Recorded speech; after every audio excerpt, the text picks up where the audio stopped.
নমস্কার, অ্যাস্ট্রোইজডমে সবাইকে স্বাগতম। প্রিয় দর্শক, বৃশ্চিক রাশির জন্য এই সপ্তাহটি স্বাস্থ্য, আর্থিক এবং পারিবারিক ক্ষেত্রে গুরুত্বপূর্ণ। চলুন দেখি কিভাবে সতর্কতা, ধৈর্য এবং সচেতন পরিকল্পনার মাধ্যমে সপ্তাহটি সফলভাবে কাটানো সম্ভব। প্রথমত স্বাস্থ্য ক্ষেত্র পর্যবেক্ষণ করি। বৃশ্চিক রাশির জাতকদের জন্য এই সপ্তাহে স্বাস্থ্যকে প্রাধান্য দেওয়া বিশেষ গুরুত্বপূর্ণ। সুস্থ থাকার জন্য তাজা বা অস্বাস্থ্যকর খাবার এড়িয়ে স্বাস্থ্যকর খাবার গ্রহণ করা উচিত। সকালের এবং সন্ধ্যার সময় হাঁটাহাঁটি এবং তাজা বাতাস নেওয়া আপনার শরীর ও মানসিক শক্তি বাড়াবে। নিয়মিত ব্যায়াম এবং পর্যাপ্ত বিশ্রাম শরীরকে সতেজ রাখবে এবং রোগ প্রতিরোধ ক্ষমতা বাড়াবে। ইতিবাচক রুটিন ও অভ্যাস বজায় রাখলে মানসিক শান্তি ও স্থিতিশীলতা নিশ্চিত হবে। এছাড়া স্বাস্থ্য সচেতনতা মানসিক চাপ কমাতে সাহায্য করবে। এই সময় আপনার খাদ্যাভ্যাস, ঘুম, ব্যায়াম ও মানসিক শান্তি বজায় রাখলে সপ্তাহটি শক্তিশালী এবং উৎপাদনশীল হবে।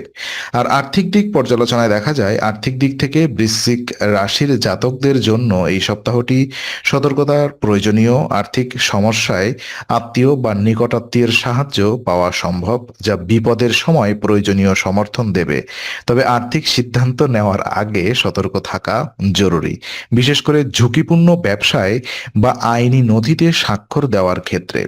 অর্থনৈতিক স্থিতিশীলতা বজায় রাখতে সচেতন অপরিহার্য। নতুন উদ্যোগে সাবধানী ও পরিকল্পিত পদক্ষেপ গ্রহণ করলে আর্থিক ক্ষতি এড়ানো সম্ভব। বিনিয়োগ এবং ব্যয়কে নিয়ন্ত্রণভাবে পরিচালনা করলে ভবিষ্যতে লাভের সম্ভাবনা বৃদ্ধি পাবে। এই সপ্তাহে বাস্তবসম্মত দৃষ্টিভঙ্গি গ্রহণ এবং নিজের পর্যবেক্ষণ ক্ষমতা ব্যবহার করা অত্যন্ত গুরুত্বপূর্ণ। আর পরিবারে দেখা যায়, পারিবারিক ক্ষেত্রে এই সপ্তাহটি বৃশ্চিক রাশির জাতকদের জন্য সম্পর্ক উন্নয়নের সময়।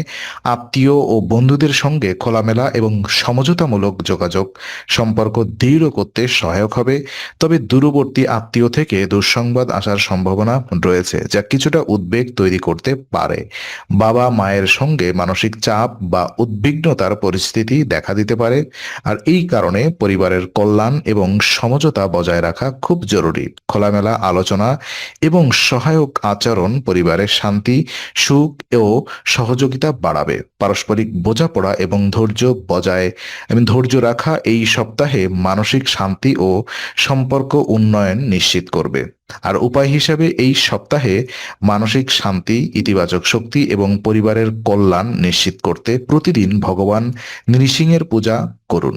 এটি ধৈর্য, সতর্কতা এবং ইতিবাচক মনোভাব বজায় রাখতে সহায়ক হবে। নিয়মিত আধ্যাত্মিক চর্চা স্বাস্থ্য, মানসিক স্থিতিশীলতা এবং পারিবারিক সম্পর্কের উন্নয়নে সাহায্য করবে। এছাড়া ধ্যান ও পূজা দ্বারা শরীর ও মনের শক্তি বৃদ্ধি পাবে। সপ্তাহের শুরু থেকে সঠিক পদক্ষেপ এবং আধ্যাত্মিক চর্চা অবলম্বন করলে স্বাস্থ্য, আর্থিক স্থিতিশীলতা এবং পারিবারিক সুখ নিশ্চিত হবে। তো আজকের আলোচনা আমরা এখানেই শেষ করছি। ভালো লেগে থাকলে লাইক, কমেন্ট ও শেয়ার করুন। আর এমন ভিডিও পেতে অবশ্যই চ্যানেলটি সাবস্ক্রাইব করুন। আবার দেখা হবে, ততক্ষণ ভালো থাকুন, শান্তিতে থাকুন। নমস্কার।